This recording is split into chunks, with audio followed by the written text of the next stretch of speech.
Bangkay sa Karkar, Cebu, hinalay umano. Yan ang iniimbestigahan ngayon sa isang sementeryo sa lungsod.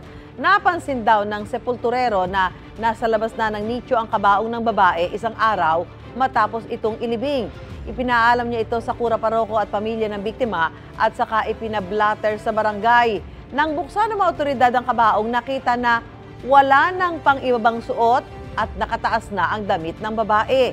May persons of interest na ang mga pulis sa insidente. Kinukumpirma rin ng mga otoridad ang impormasyon na nasa 5 lalaki ang sangkot sa insidente. Namatay ang babae dahil sa eclampsia 1 linggo matapos niyang manganak.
Mga kapuso, para una ka sa mga balita, mag-subscribe sa GMA Integrated News sa YouTube. Sa mga kapuso abroad, subaybayan niyo po kami sa GMA Pinoy TV at sa www.gmanews.tv.